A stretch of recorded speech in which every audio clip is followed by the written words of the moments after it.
She's just here for the money. Those 5 words shattered everything Maya thought she knew about love.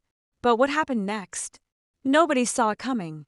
Maya didn't flinch when Dante's aunt slid the menu past her like she was invisible. She stayed calm when his cousin sneered, "Do you even have a job?" Her heart was racing, but her face remained stone cold. Then Dante raised his champagne glass. That arrogant smirk spread across his lips. "She's just here for the money," he announced to the entire table. Click! Something inside Maya's chest turned off forever. The laughter around the table felt like knives.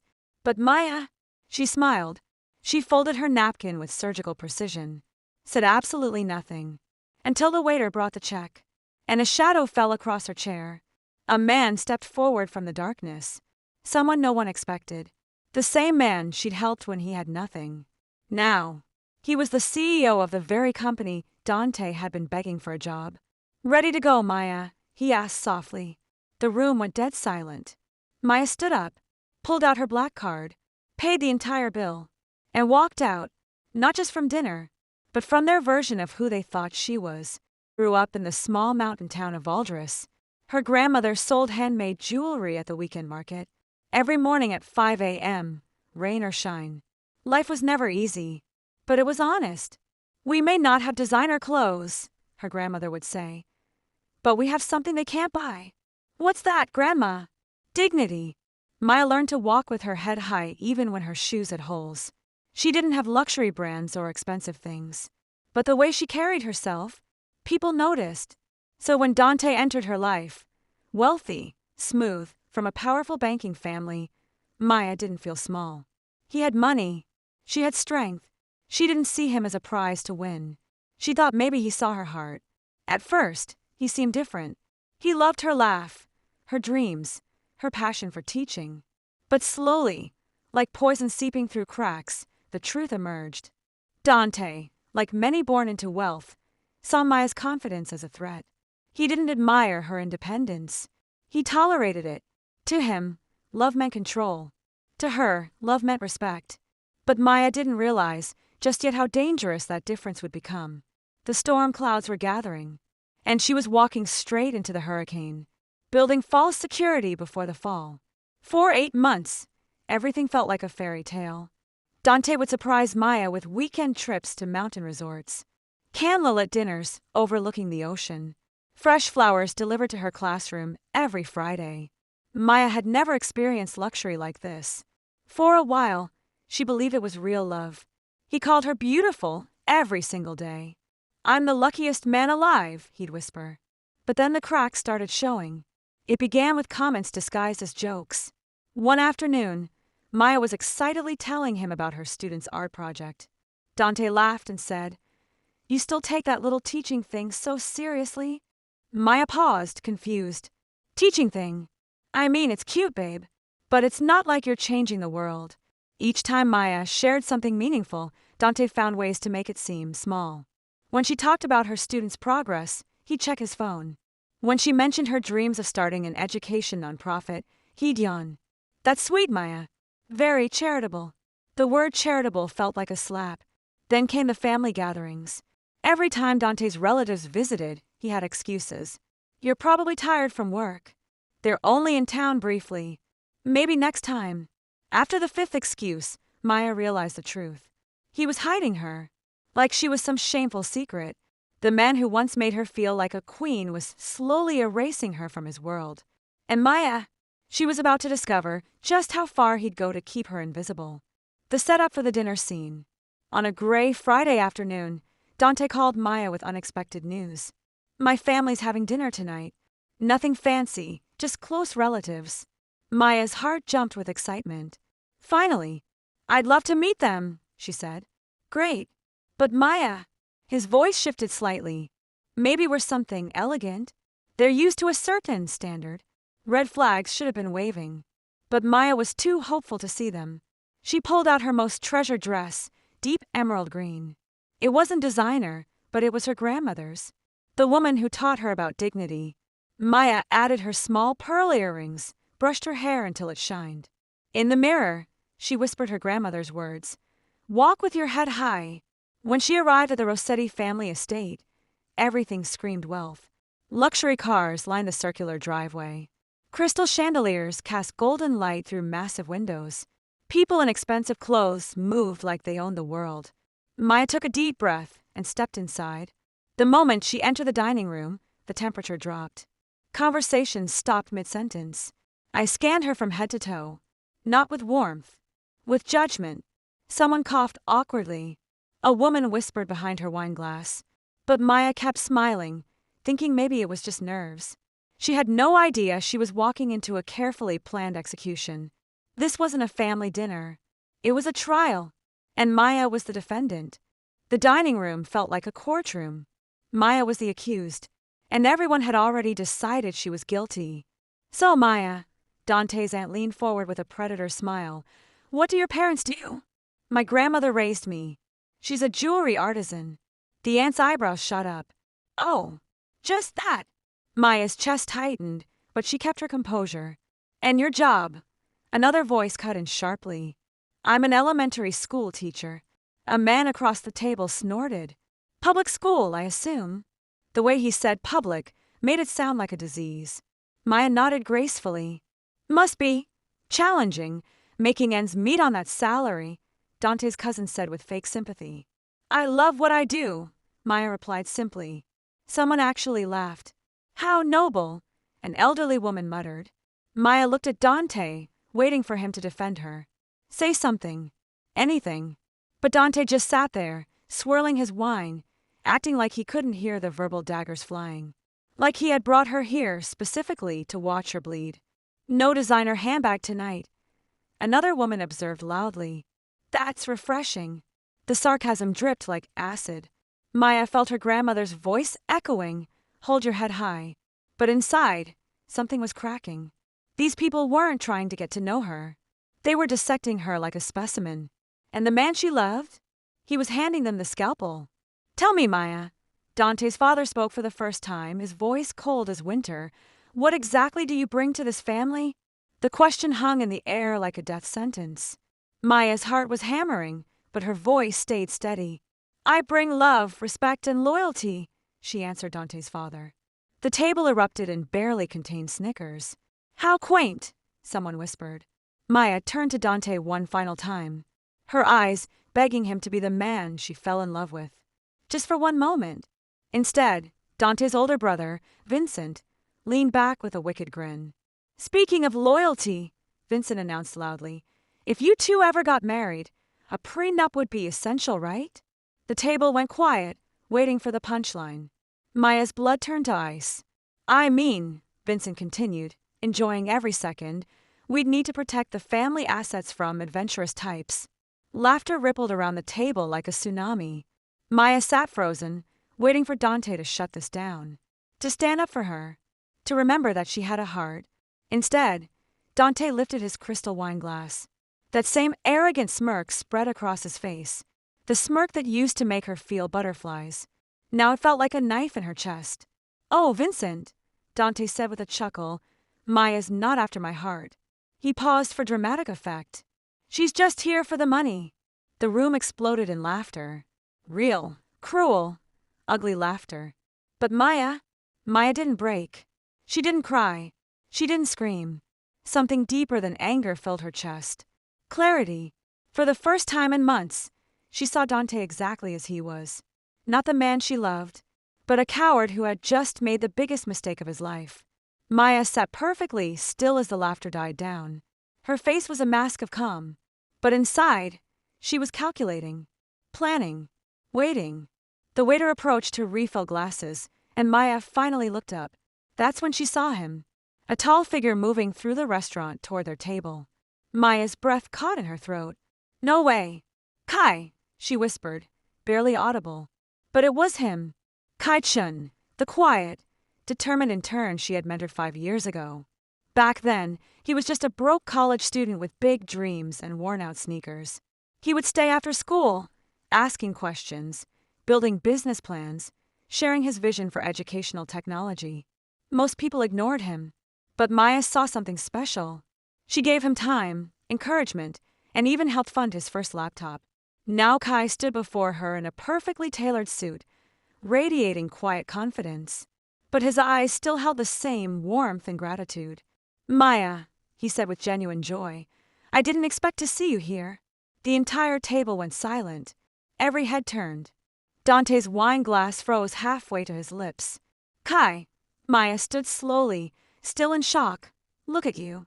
One of Dante's cousins leaned over and whispered urgently, "Isn't that Kai Chen?" "Yes." Kai Chen, the 28-year-old CEO of TechRise, the fastest-growing educational technology company in the country. The man Forbes called the future of learning. The same man Dante had mentioned applying to work for just last week. And right now, Kai wasn't looking at anyone else in that fancy dining room. He was looking at Maya like she was the most important person in the world. The silence at the table was deafening. Dante's father leaned forward, suddenly very interested. "Mr. Chun," he stammered. "What an unexpected pleasure." Kai barely glanced at him. His attention was completely on Maya. "I was having dinner with investors upstairs," Kai explained warmly, "and I thought I saw you. I had to come down." Maya's heart was racing, but not from embarrassment anymore.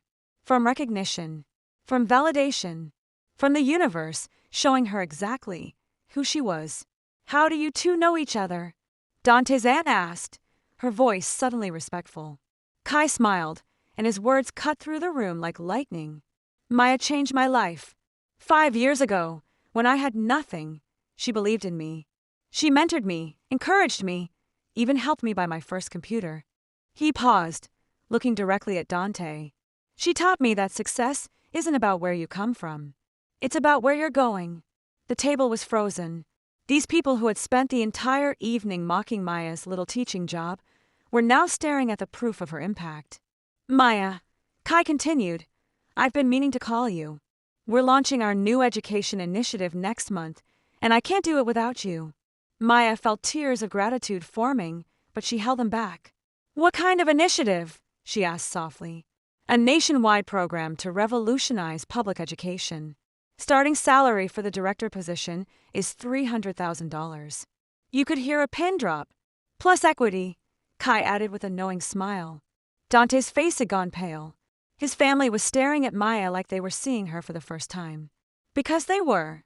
"Think about it," Kai said gently. "Our car is waiting outside whenever you're ready." Maya looked around the table one final time, at the people who had spent 2 hours trying to tear her down. Then she reached into her purse and pulled out her black credit card. Maya held the black card between her fingers like a weapon. Not a weapon of destruction, a weapon of dignity. The waiter approached nervously, clearly sensing the tension. Maya smiled at him, the first genuine smile she'd worn all evening. "The check, please." "Ma'am, are you sure?" "The bill is quite." "I'm sure." She placed the card on the silver tray with surgical precision. The sound it made hitting the metal echoed through the silent room. Dante finally found his voice. "Maya, you don't have to." She turned to him with eyes colder than winter. "I don't have to do anything, Dante.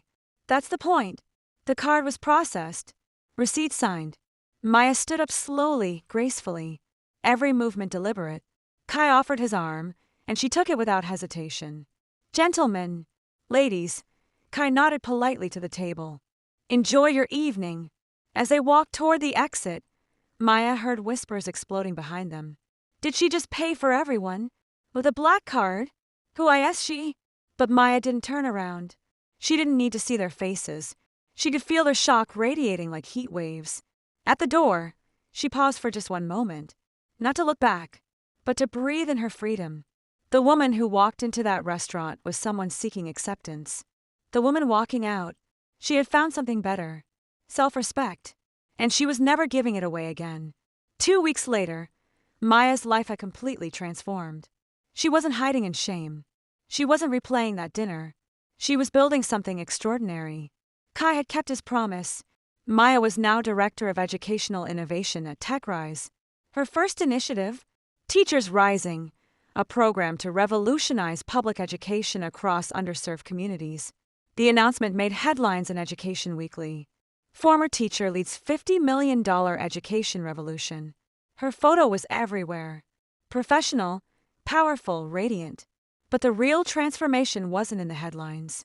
It was in Maya's heart. She had stopped trying to shrink herself to fit into spaces that were too small. She had stopped apologizing for her passion. She had stopped believing that love meant accepting disrespect. That Tuesday morning, her phone buzzed. A text from Dante. I didn't mean what I said. I was trying to impress them. Can we talk?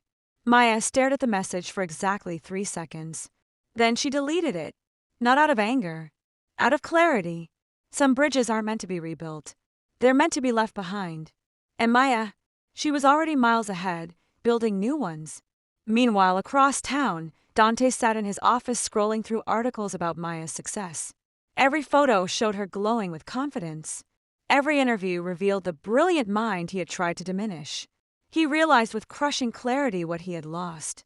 Not just a girlfriend, but a queen who had tried to love a man too small to deserve her crown. 6 months after that devastating dinner, Maya stood on a stage she never could have imagined.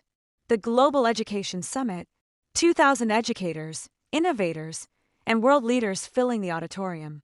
And Maya was the keynote speaker. She wore a simple navy dress, elegant, professional, unstoppable. No designer labels needed. Her presence was the only luxury required. Education, she began, her voice clear and strong, isn't about changing who you are to fit the system. Pause. It's about changing the system to honor who you've always been. The audience leaned forward. I grew up believing that to succeed, I had to become smaller, quieter, more acceptable. Her voice grew stronger. But the greatest teachers I know, they didn't succeed by shrinking. They succeeded by expanding minds, expanding possibilities, expanding hope. Standing ovation. In the back of the auditorium, a familiar figure watched from the shadows. Dante had somehow gotten an invitation. He watched the woman he had once dismissed command a room of the world's most powerful people. The same woman he had claimed was just there for the money was now being offered funding from 3 different foundations. As Maya left the stage to thunderous applause, her phone exploded with notifications. Interview requests, speaking engagements, partnership offers. But the message that made her smile wasn't from any media outlet. It was from her old elementary school principal. Maya, I have 10 teachers who want to join your program. You're changing everything. That was the recognition that mattered. Not the spotlight, but the ripple effect of lifting others up. Maya had become exactly what her grandmother always knew she could be. Not despite her humble beginnings. Because of them. 1 year later, Maya received an invitation that stopped her cold. The Rossetti Foundation annual gala. Dante's family foundation. They wanted her as their guest of honor. Maya almost laughed at the irony. The same people who had mocked her over dinner now wanted her name on their programs. She accepted, not for revenge, but for closure. The night of the gala, Maya walked into the grand ballroom wearing her grandmother's emerald dress, the same one from that horrible dinner. But this time, it felt like armor. The room buzzed as she entered. That's Maya Rodriguez, the education revolutionary. She's transformed 200 schools already. Forbes named her one of the top 30 under 30. Dante's parents approached her immediately, all smiles and warmth. Maya, such an honor to have you here. The same people who had questioned her worth were now competing for her attention. During her speech, Maya spoke about second chances, growth, and forgiveness. The audience was captivated. But as she concluded and stepped off the stage, she saw him. Dante, standing alone by the bar, looking older, tired. He approached slowly, nervously. Maya, he said softly, I've been wanting to talk to you for months. She studied his face. I was wrong, he continued, his voice breaking slightly. About everything. I let my family's judgment cloud my own. You were the best thing that ever happened to me and I. Dante, Maya interrupted gently. He looked up hopefully. I forgive you. Relief flooded his face. But forgiveness doesn't mean reconciliation. The hope died in his eyes. You taught me something valuable that night, Maya continued. You showed me what I would never accept again. She paused, her voice steady and sure. You broke my heart, yes, but you didn't break my spirit. And for that lesson, I'm actually grateful. Maya turned to walk away, then stopped. Oh, and Dante, I heard you applied to TechRise last month. He nodded, embarrassed. Maya smiled, not cruelly, but with complete finality. We have very high standards for character. Good luck! As she walked away for the final time, Maya realized the most shocking truth of all. She wasn't the same woman who had been humiliated at that dinner table. That woman had died that night, and from her ashes had risen someone unstoppable. And if this story touched your heart, please consider subscribing to my channel and keep the notifications